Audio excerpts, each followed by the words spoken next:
All right. Welcome everyone to the December meeting of Contra Costa Tail Spinners.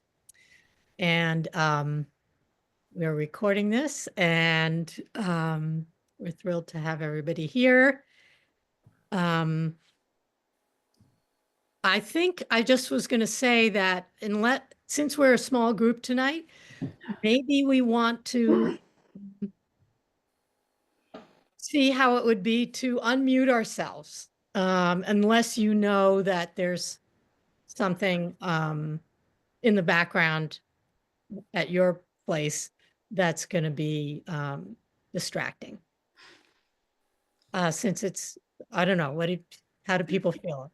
Shall I we? just muted Okay. everybody, sorry. Huh? I just muted You just everybody. muted everybody. So, but you can unmute yourself.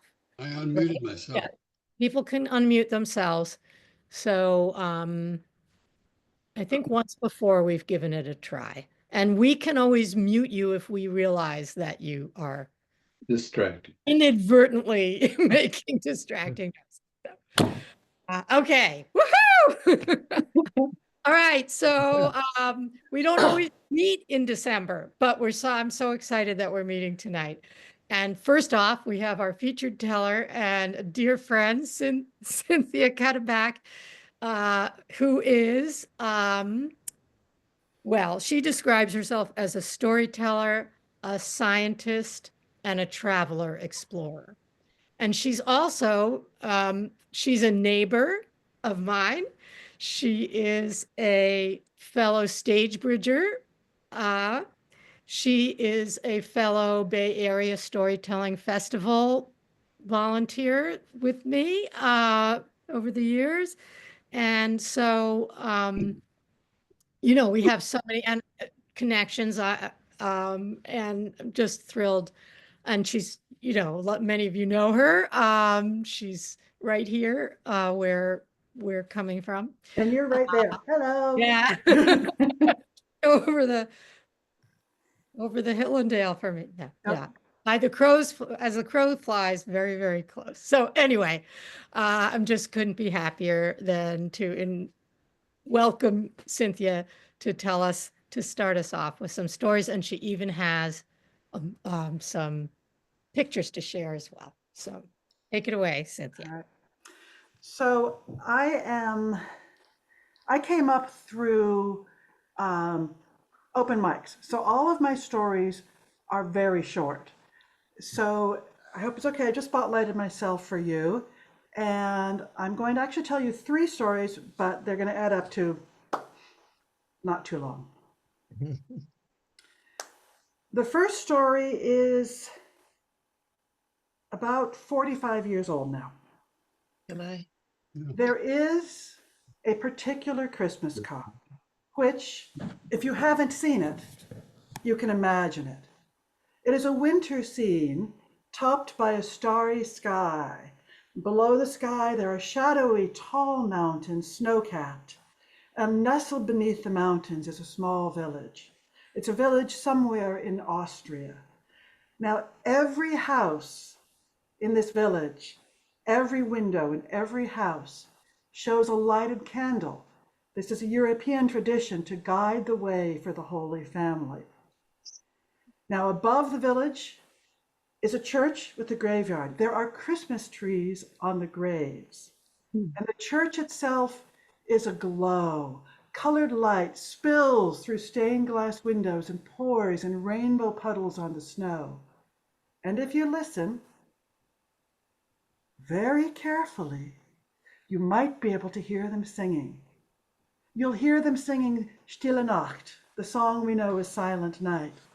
For this is Christmas Eve in the town where Silent Night was written, when the organ was broken and they needed a new hymn to be sung merely by guitar. It's a magical image. My parents and I, loving images like this, decided on my 14th year to go to Germany and Austria for Christmas to look for this sort of magic scene.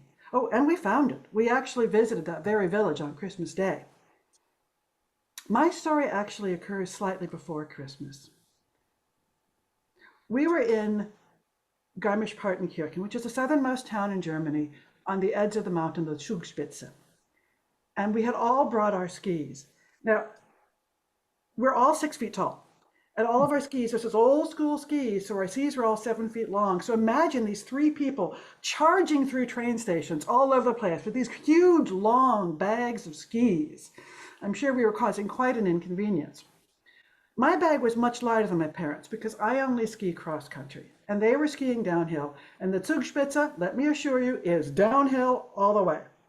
So we decided that on this particular day, instead of going skiing, I would go visit Neuschwanstein.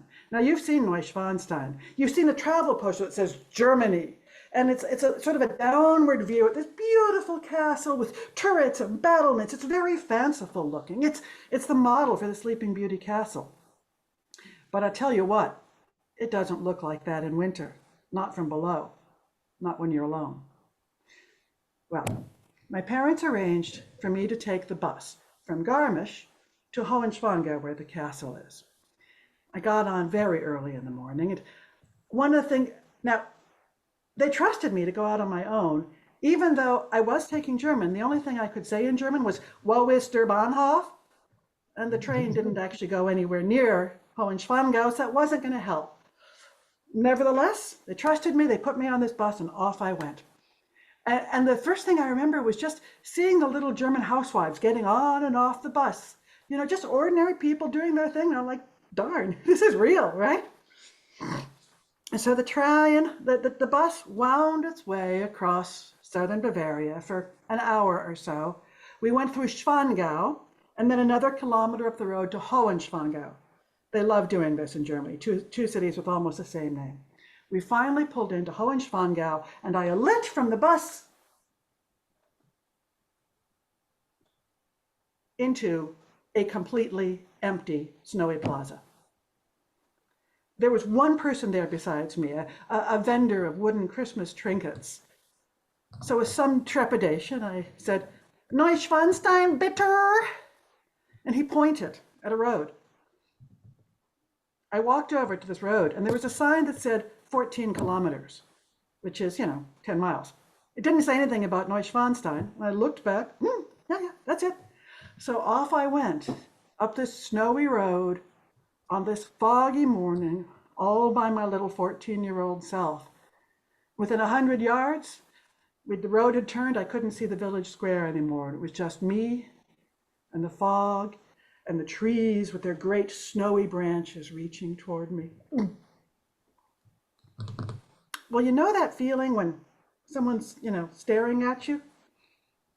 So I turned and I looked up and up. And up, and there, high above me was a cliff, and high atop the cliff was a wall, and high atop the wall was an 8-foot-tall stone knight in his armor with his sword. And that knight looked down at me and he said, "Go home, kid." Well, my bus back doesn't leave till 3. That's several hours. I came all this way. I'm going to carry on. Up the silent road through the snow. I came to a gatehouse, abandoned. There was a cafe, empty. I went to the cafe window to peer in. It was dark. And when I turned, mine were the only footprints in the snow.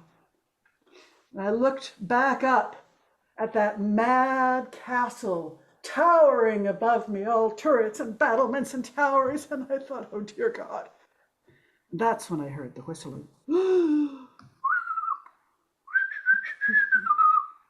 Actually, it didn't sound ghostly, it sounded friendly. Well, if it whistles, maybe it speaks. So up I went, creeping along the edge of the castle, and there, above me, was a window. The sun was shining up there, and there's a little round man leaning out the window, whistling in the morning sun. And I'm, "Hello, excuse me. Is there a tour guide, a guided tour guide, a human tour guide, an English-speaking human tour guide, please?" And he pointed. I went back the way I came and tumbled into the gift shop, which was open. It was lighted. They sold me a ticket. Oh, I got on the first tour of the day. Oh, Neuschwanstein is amazing. I mean, Ludwig was nuts, but some of the expressions of his madness were beautiful. He built a grotto full of stalactites and stalagmites and studded with jewels on top of the mountain. He had a room that was decorated with wood nymphs and hamadryads, with a secret passageway that would lead to his mistress's room. He had a dining room with a vast table, and the table was on chains. The table would lower down through the floor, clank, clank, clank, clank, clank, clank, clank. And the servants would load up the food, and the table would come clank, clank, clank, clank, clank, clank, clank, back up. It was great. I had fun. When the tour finished, I went back out. The gift shop was open. The cafe was open. There was somebody in the gatehouse. There was a horse-drawn carriage coming up this snowy path with a red striped awning and jingle bells, and people were singing. And I thought, well, good for you. I came up here alone, on foot, in the snow, so there. Well, I was feeling rather proud of myself by this time. And being the well-prepared traveler that I was, I then returned to the town of Hohenschwangau, popped into the first hotel and said, excuse me, the bus that leaves at 3 o'clock, where do I catch it? And she said, the 3 o'clock bus? The 3 o'clock bus doesn't go to Garmisch. It only goes to Schwangau, 1 kilometer down the road. The next bus to Garmisch is at 6. All right, I got this. Call the pension. It was the old days. Hello, hello. Wo ist der Bahnhof? I didn't speak enough German. She didn't speak English. I never managed to communicate with her. And just when I was about to collapse in tears, the concierge at the hotel said, wait, I have an idea. You know, Garmisch is a military base, and there is a bus load of American soldiers up here today with an English-speaking tour guide. Maybe they'll give you a ride back. I found that the tour guide, I asked her, her original set was, no, no, no, you're not in the military. But when she found out that I would be stuck there till 6, she said I could ride with her. They were going to leave at 3:30 or 4, you know, sometime after the bus I was supposed to be on. Great, call the pension. Wo ist er? No communication. Well, I had time. I poked around the town. There was another castle. It was cute. I got on the bus full of American soldiers, big, strong men whose purpose is to go out and be brave, but they needed an English-speaking tour guide. Well, we made it back to Garmisch. We even had a little jaunt into Austria, which was, they said, you have your passport, of course. I never leave home without it. And I made it back to Garmisch. I made it back to the pension. Oh, my parents, they had called the police in Hohenschwangau. They had called the police in Schwangau. They had called the police in Garmisch and about every other place in between. And they were so glad to see me back. But there is a moment that ties this whole story together. I got off the bus in Garmisch. At dusk, a light snow was falling. And as I walked back to our pension, I saw the windows, and every window had a candle to guide me safely home.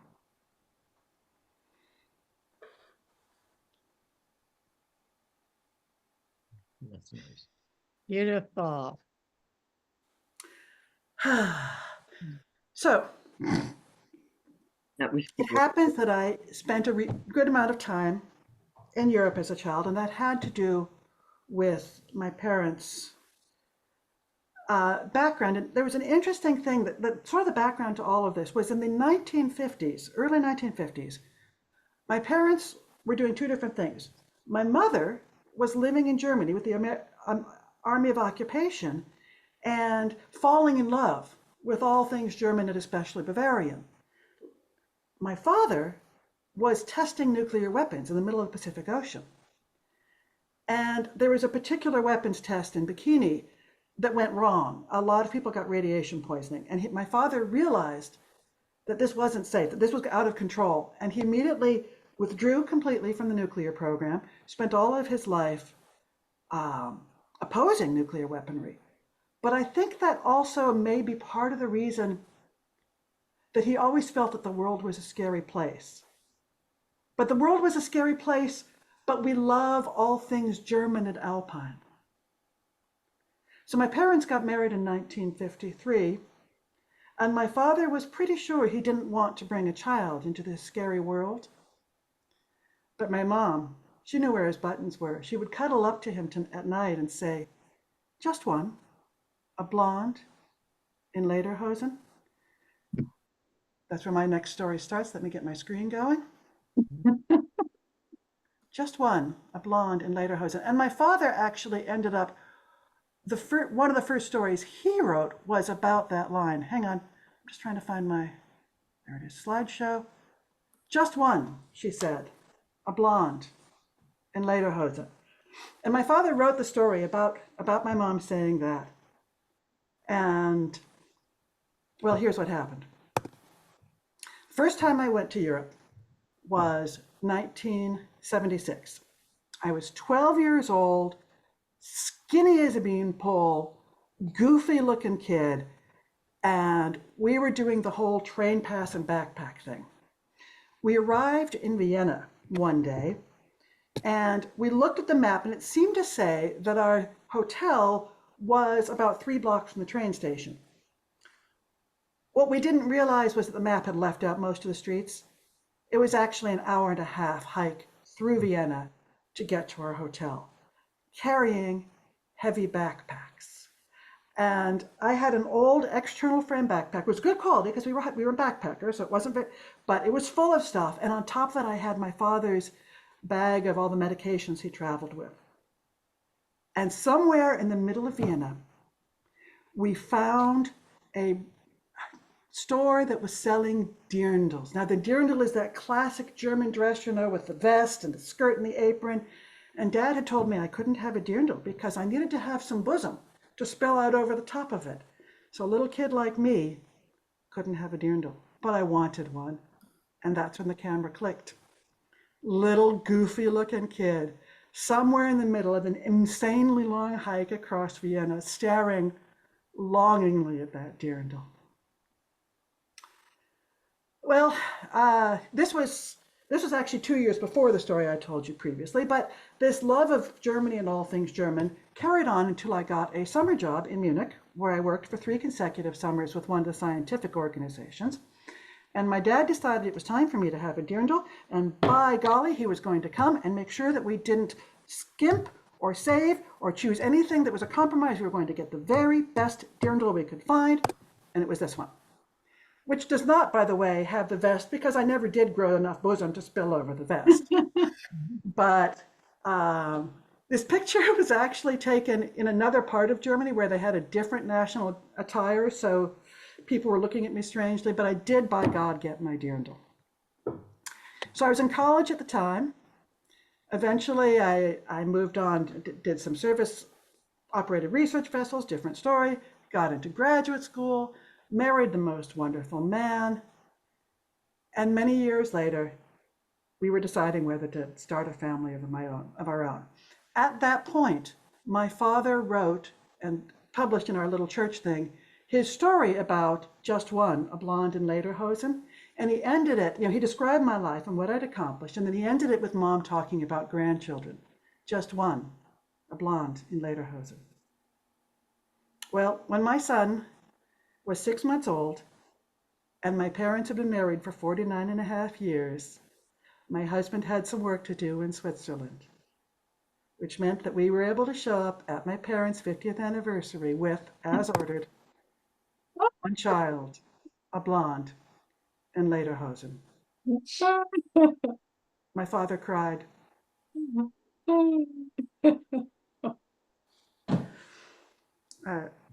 There's actually this beautiful moment. I brought Kevin in, and my dad was sitting there, and people were coming in and trying to talk to him, and he couldn't talk. He was just,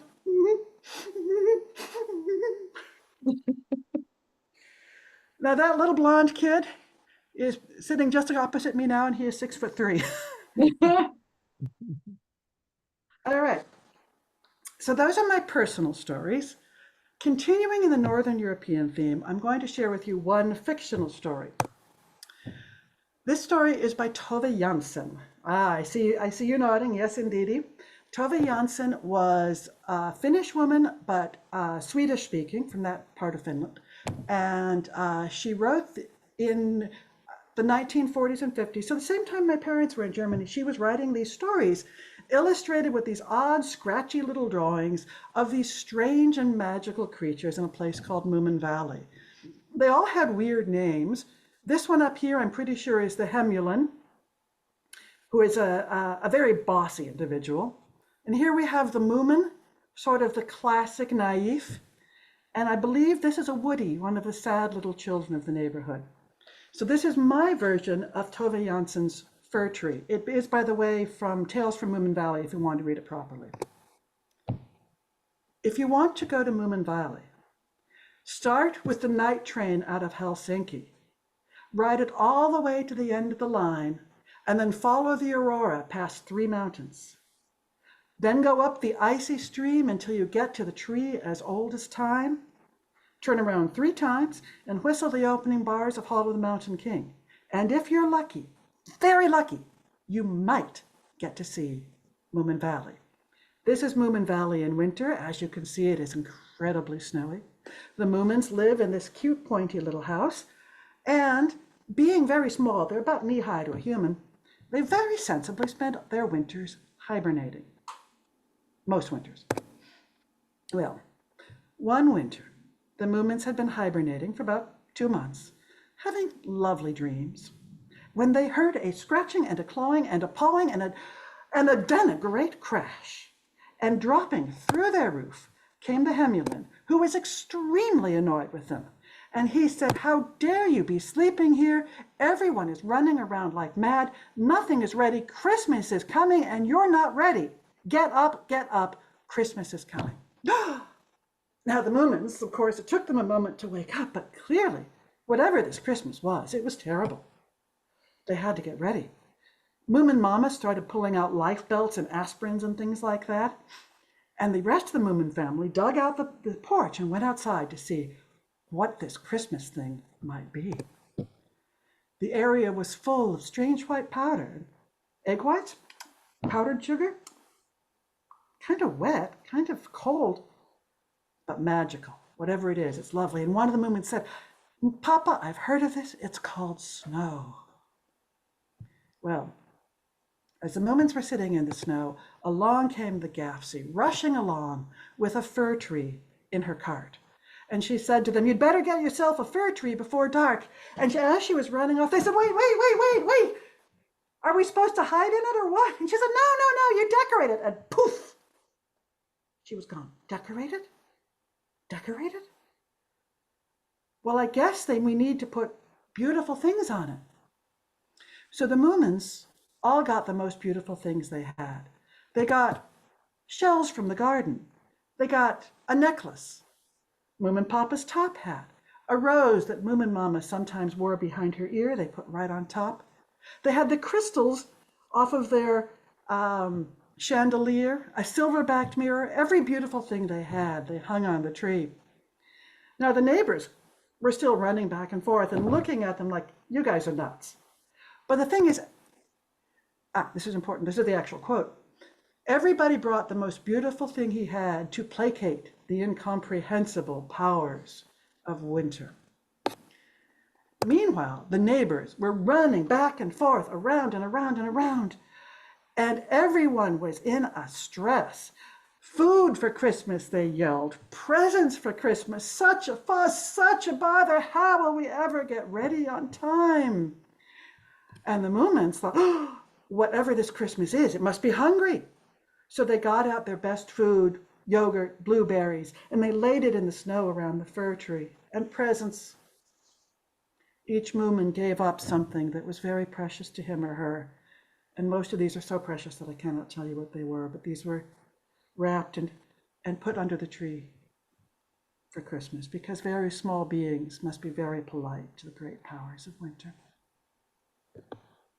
These are original sketches, by the way. Well, once the tree was all set up,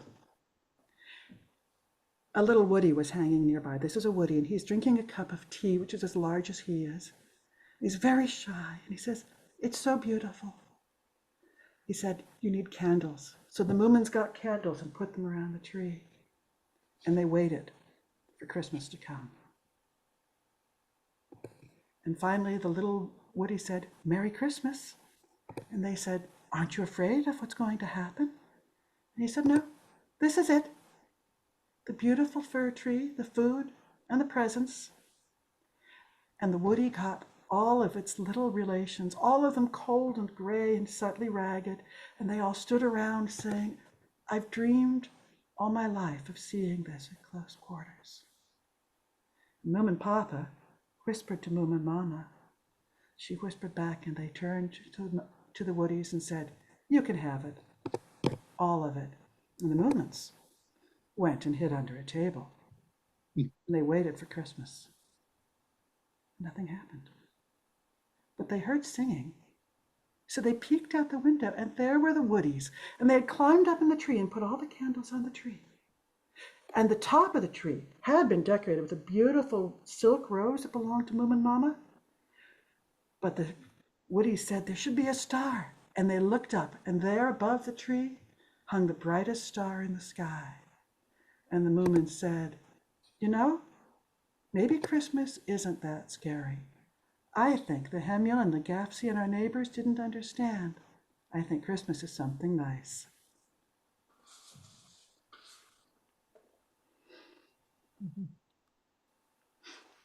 So beautiful. Thank you so much, Cynthia. That was magical. And how lovely to have the illustrations. That was special, very special. Yeah, I was really happy to be able to do it online because remembering the names of Gafsis and Hemulans and all that stuff is hard. And then I can put it up. You can see the pictures. You can see how popular it is because you had both Tove Jansson's original illustrations and all the follow-on illustrations. So yeah. Great. Thanks. Thank you for all those stories. So many different kinds. I'm going to stop my video for just a moment so I don't make you see it moving. All right. Well, we've got lots more stories, and our next storyteller is Renu Narayan. And let me spotlight you, Renu. I've got to find you. We will move. Okay.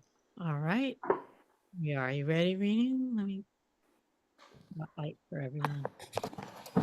All the way from Chennai. Good to see you. Thank you. Thank you, Liz. And a very good evening to all of you. Today, I'm sharing a story that I've written myself. I wrote this about 3 years ago, and I hope you like it.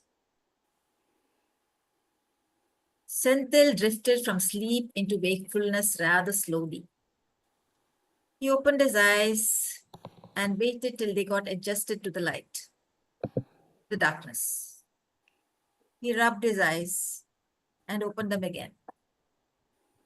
He looked to the right. His granddaughter was fast asleep.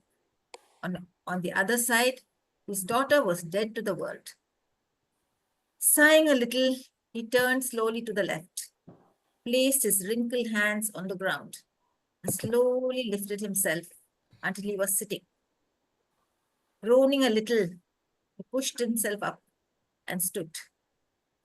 A little light from the streetlight was coming into the little shack that he shared with his daughter and granddaughter. He opened the door and stepped out. Fingers of dawn had spread across the sky. The slight wavering light. He stooped with one hand on his back and picked up the sack lying outside the door, put it on his shoulder, and started to move slowly towards the beach. It was just a few yards away from the shack. He was looking at the ground, hoping to find something of value. Glass bottles, plastic bottles, anything that would fetch him a little money at the market. He did this for his granddaughter. Every morning he went out and looked for things to sell so that he could give her something small, Sometimes it would be a pencil box, sometimes a pencil, sometimes an eraser. But whatever he gave his granddaughter, he would see that beautiful smile and lighting up her face and eyes. That's what he wanted to see every day. His daughter worked hard. She worked in so many houses as a maid, scraping together some money so that she could send her daughter to school. His granddaughter never asked him for anything, nor did she bother her mother. She was a happy little child, and he loved to see her smile. So he continued looking. It was bad these days. So many other rag pickers had started coming to his territory. But he couldn't stop them, could he? He continued looking. Then he came across a sharp piece of glass. Someone had broken a bottle. Oh, I wish people wouldn't break bottles on the beach. He bent lower, picked it up, shuffled across to the dustbin, and dropped it gently.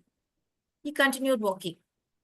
At last, a bottle, a glass one that would fetch a good price. He continued, picked up a couple more bottles, but nothing more. The sky had turned pink, and the sun was slowly coming up. He had to go back, otherwise his daughter would shout. She had banned him from going out a long time ago. Appa, you're getting older.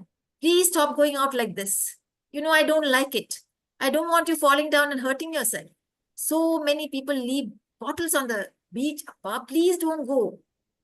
But he didn't want to listen to her. He couldn't give any money in the house. He used to go fishing many years ago, but now he could no longer get into a boat, let alone fish. He continued looking, hope against hope. Tomorrow was his granddaughter's birthday. He really wanted to give her something special. Suddenly he looked closer. There was something red sticking out of the mud, out of the sand. He bent lower and lower and slowly pulled it out.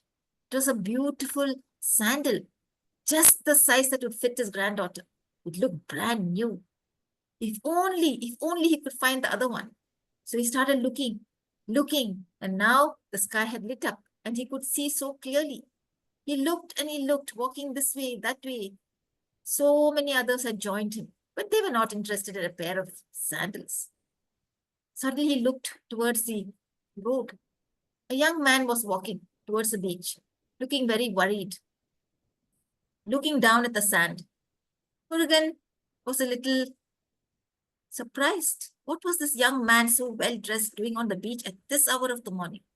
He shuffled towards him and said, Sir, are you looking for something? Yes. I had come to the beach last evening with my daughter and wife, and we have lost her sandal. I need to find it. That's why I came here first thing in the morning before I go to work. Oh, Murugan put his hand inside and pulled out the sandal. Is it this one? Yes, it is. Thank you. Thank you so much for finding it for me. Please give it to me. Sure, he gave it. But why did you pick up the sandal? I was hoping to get the other one. You see, it's my granddaughter's birthday tomorrow and I wanted to give it to her. You have a granddaughter? How old is she? She'll be 7 tomorrow. My daughter turned 7 yesterday. Oh my, Anju will be so happy she's found the sandal. But, oh, I feel sorry. Wait. The young man put his hand inside his pocket, pulled out his wallet, took out a note, folded it and put it into Murugan's hand. No, sir, I don't want any money. I'm happy you found the sandal for your daughter. No, you must keep it. Anju will be very happy. Think that this is a gift from her to your granddaughter. Thank you, sir. Thank you.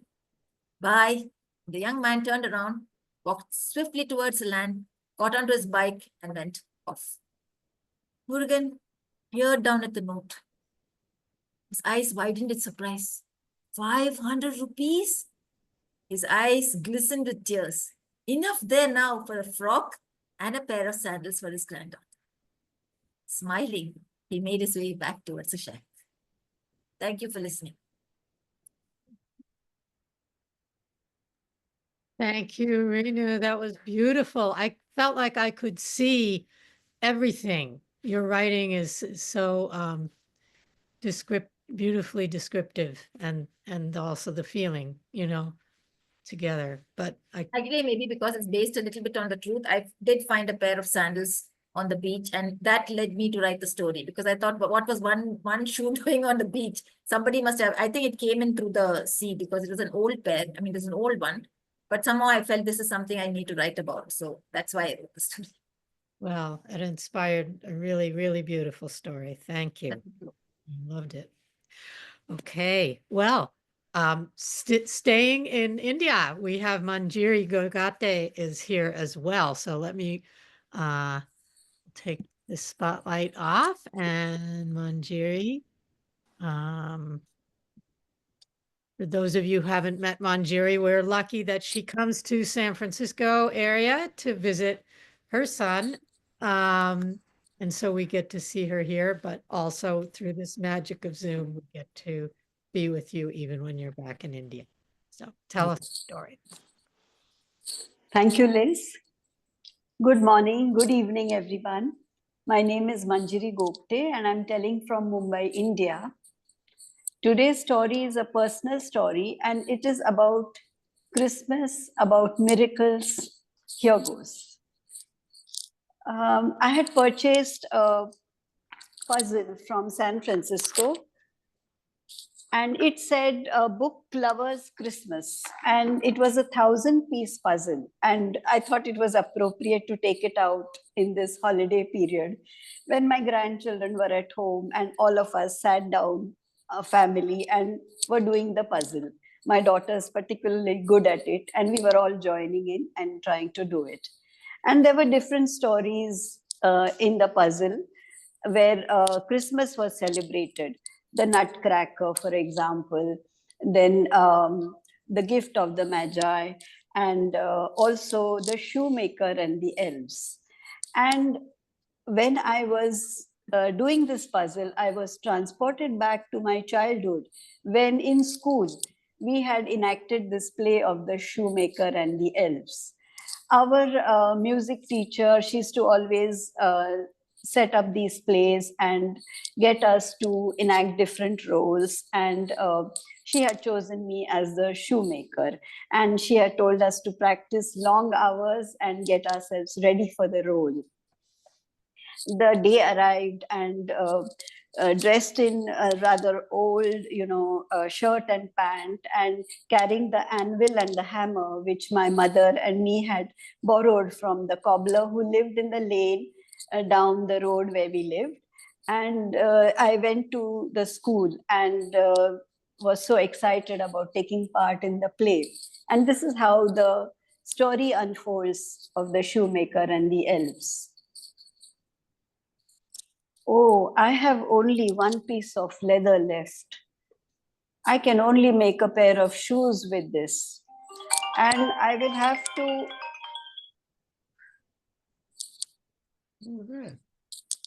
Oh, no. I will... Sorry about that. I will have to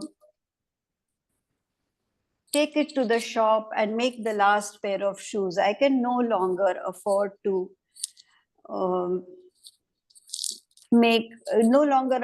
keep the shop because I don't have any money left, and soon I'll be not able to provide for my wife and me too in my old age. What am I going to do? So I went to the shop and I cut up the leather, but I was not in any mood to finish the shoes, and I left it and came back home. My wife had made me a bowl of soup, which we had, but we were very quiet. My wife too was thinking about how we were going to get by. And so very quietly we went to sleep, and next day I went to the shop wanting to finish the shoes before the shop was sold off. And lo behold, what a surprise. There were a pair of shoes, very beautifully crafted, kept over there on the table. And oh, I was so happy to see them. So I got them home, which was just behind the shop, and I showed it to my wife.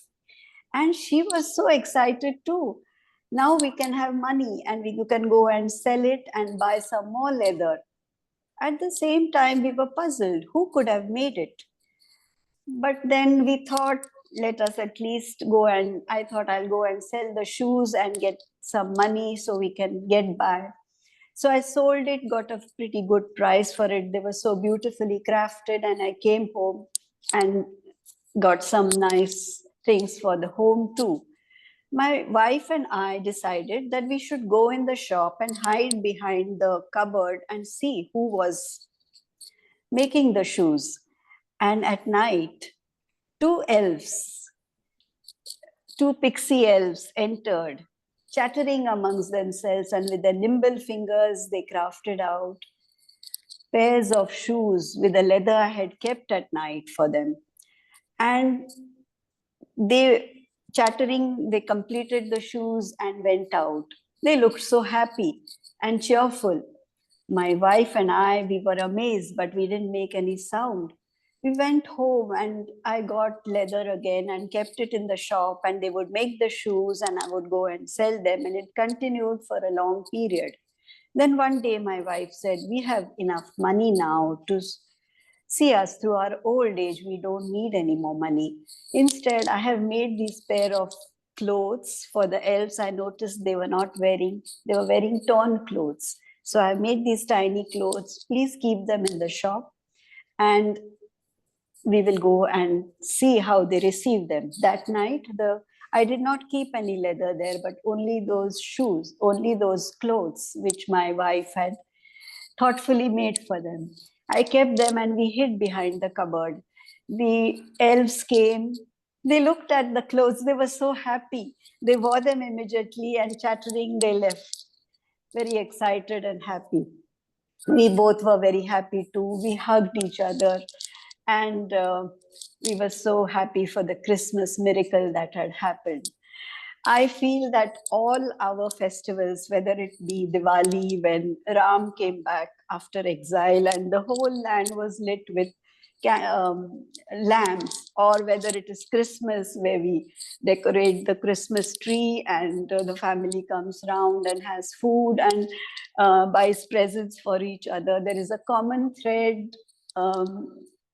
between all the festivals of good cheer, miracles, and spending time with family. Thank you. Thank you so much, Manjiri. What a treat. I felt like your joy and delight in telling the story and going back to your childhood, really came through. And I have to say also that I loved, especially when you said that you and your parents went to the cobbler to borrow the hammer, because like that for me and many of us, I think here in the US, those aspects of the story are like something from long ago that we didn't really have. And so Yeah. that was really special. So thank you so much. Thank you, Liz. Thank you. And I haven't heard that story in a long time. It's a classic, like you said. Yeah. All right, our next storyteller, I will remove the spotlight here. Okay. Is right here in the East Bay, where, and that is Jean Pimentel. And here I'm going to spotlight you, Jean, for everyone. And what you going to tell us, Jean? I can't wait to hear it. I'm going to tell a story which I've wanted to do for a while, but really almost decided that I never would, because it's about, it involves singing. And my voice is really gone. I have COPD and old age, and I can't sing very well. But as you'll see, it's a story that's worth telling. So I'm going to do it with this small group. So this is a story about a song, and the song is a story itself. It's a folk song called Barbara Allen, and it first appeared in Scotland and Ireland in the 16th century, and then, but it has a beautiful melody which you may recognize. I'll try to give you some idea of it. It was the merry month of May, when all the buds were swelling, and all the lads cried will-a-day, for love of Barbara Allen.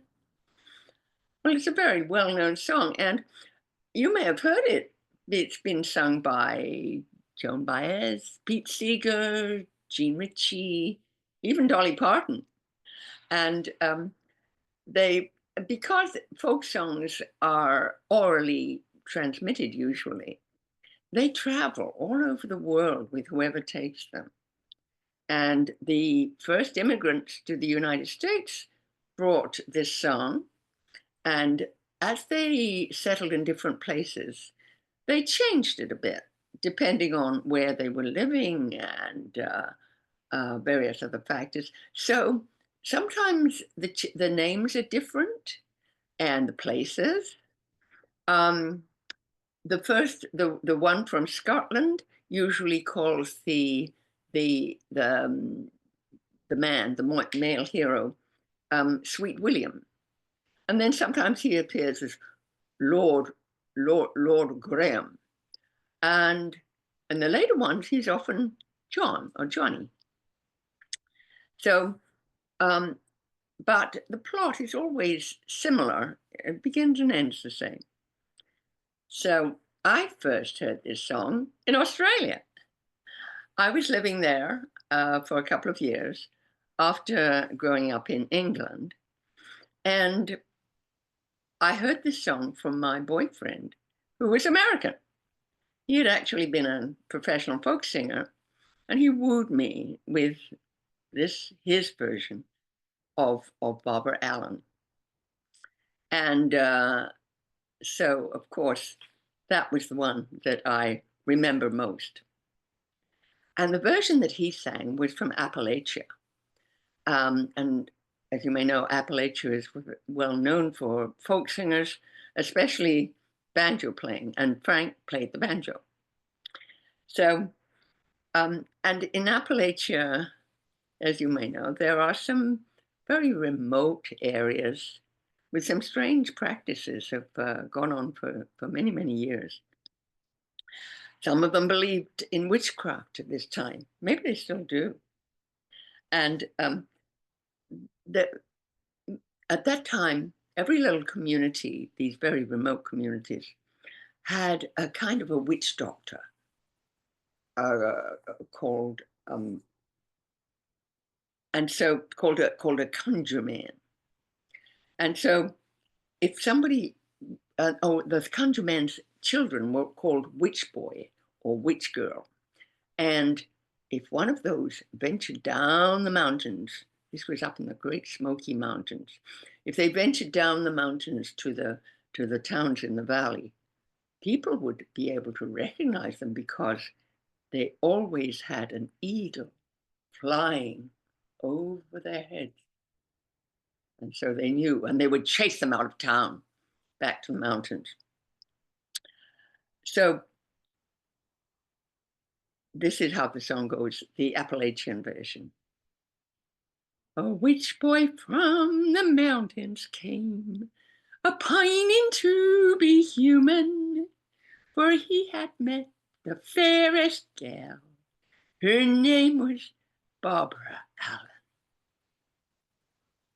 Oh, conjure man, please do this thing I'm wanting. Please change me to a human man, for Barbary I'd be courting. Oh, you shall be a man, if Barbary will not grieve you. If she'll be faithful for a year, your eagle will leave you. Now Barbary had a red dress, and one she had of blue, and many men had Barbary loved, but never was she true. Oh, Barbary, will you marry me, and will you live me never? Oh, yes, my love, I'll marry you and live with you forever. Forever is a long, long time. A year is sometimes two. So, Barbary, wear your dress of red and not your dress of blue.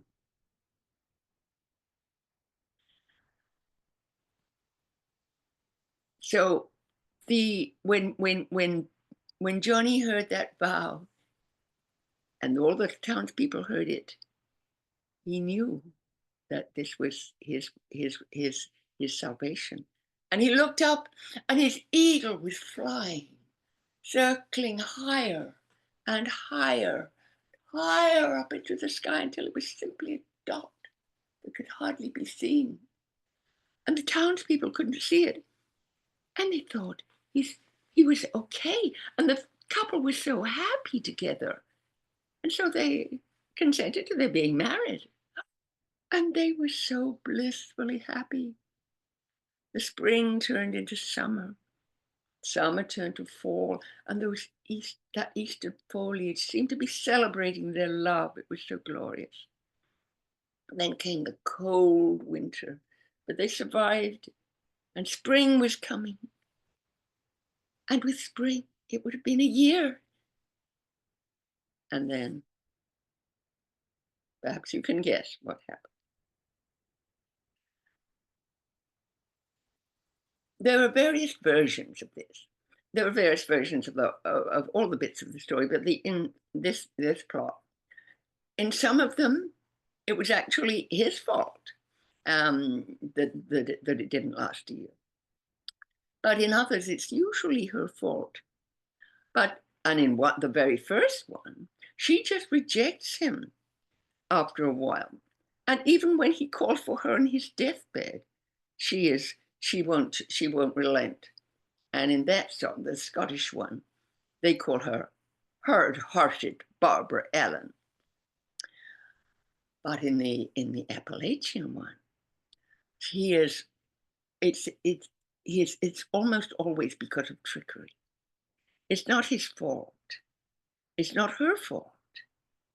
It's all deception. In one version, a handsome stranger rides into town and he seduces her with lies. In another one, it's witchcraft. But in any case, in all of them, all the versions, Barbara's misadventures lead to her death, her untimely death. And in our version, when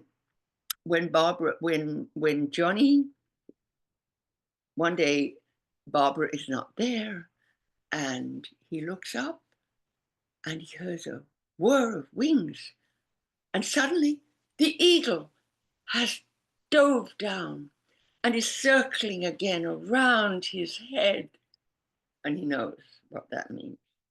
And the townspeople see it too, and they realize he is still a witch boy, or he's a witch boy again. And they chase him back up into the mountains. But in all of the versions, in the end, Barbara dies for some reason, of her misadventures. She has an untimely death, but she's buried in the churchyard, right near the gate. And Johnny is wandering around in the mountains in the dead of winter because his old community won't take him back. And he dies of cold and a broken heart, trying to get as close as he can to Barbara. Barbara is buried inside the churchyard right by the gate. And he is buried just outside the churchyard, near the gate. And on his grave springs up a wild rose. And on her grave springs up a sweet briar. And both of these are climbing plants. And so after a while, they climb and climb.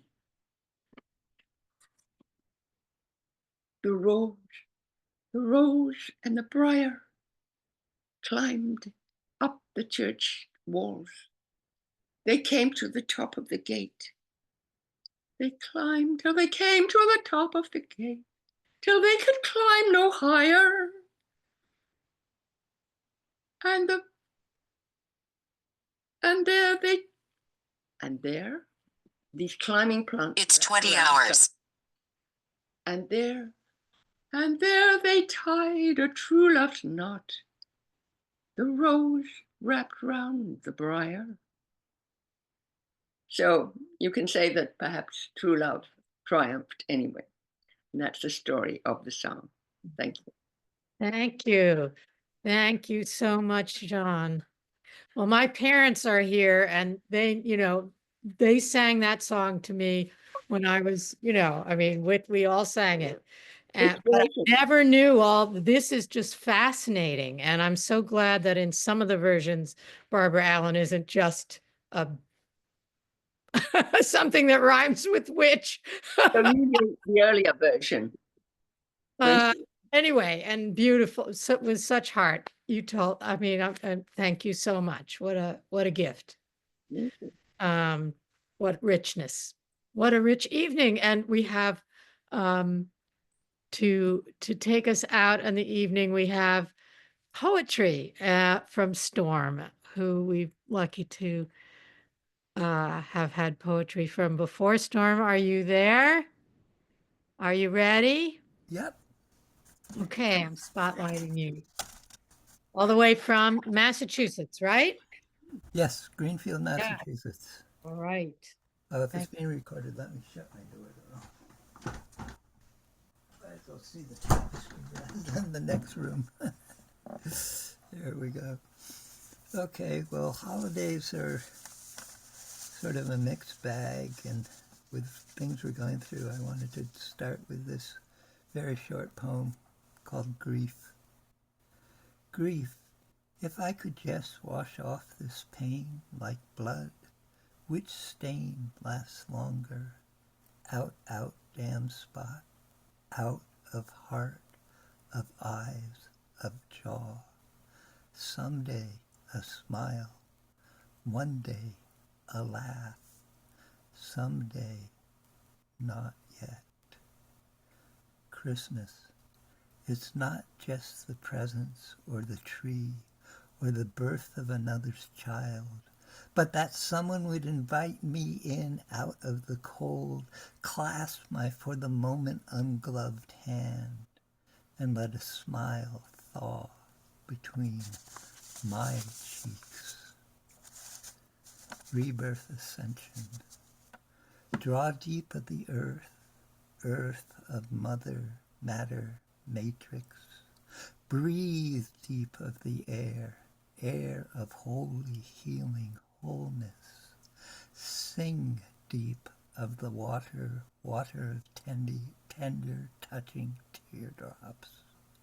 Look deep to the heart of caring cheerful counsel. Stay still in this moment of yourself, so newly wakened to the so newly wakened to the center of the light. Inside the envelope. This is more a northern poem. Supposedly, we actually have less than an inch of snow here in western Massachusetts. We had enough white, so it looked white to me when I looked out on Christmas, but we did not actually have enough snow to qualify for a white Christmas, which is bizarre. You need an inch of snow on the ground to qualify, and we did not have that. Inside the envelope, we have been caught up, closed inside a letter of winter, our red hats and noses punctuating separate thoughts, separate sequences. When gray squirrels run across blank-paged landscapes, they leave semicolons as footprints, rabbit tracks as exclamation points. Quickly, though, all comments are erased by wind, blotted out by snow. This is necessary if the missive is to be continued sometime, even though we are already sealed inside this bleak envelope, waiting for delivery to spring. Ecstasy. Dance naked by the light of a candle, melting quickly in a sauna.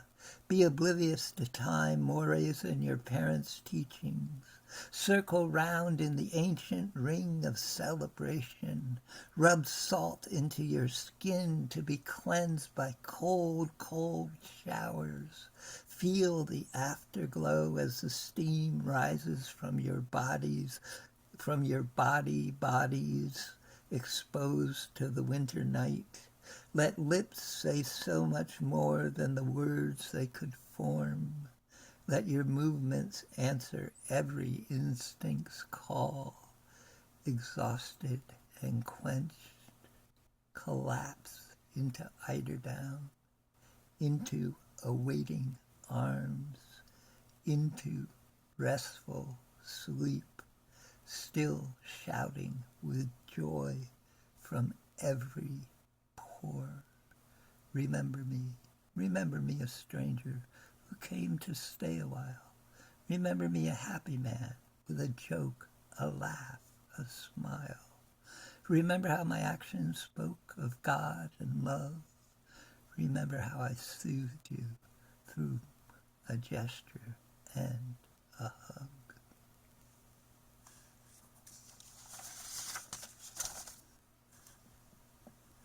And I wrote all the poems. Wow. Thank you so much, Storm. So many different moods, emotions, and messages and metaphors and just beauty and heart. Thank you. Thank you. Thank you for letting me do that. Yeah. What a special evening. Yes. That's Very intimate. our evening of story and poetry. Anybody, invite everybody, unmute yourself if you haven't already. And let's show our gratitude in any way you want, loud, soft, and woohoo! you. That was lovely. Thank you so much, everyone. Thank you. That was terrific. Thank you. It was especially nice. I think it felt kind of intimate and It was. It Right. really is. Yeah, it was really nice.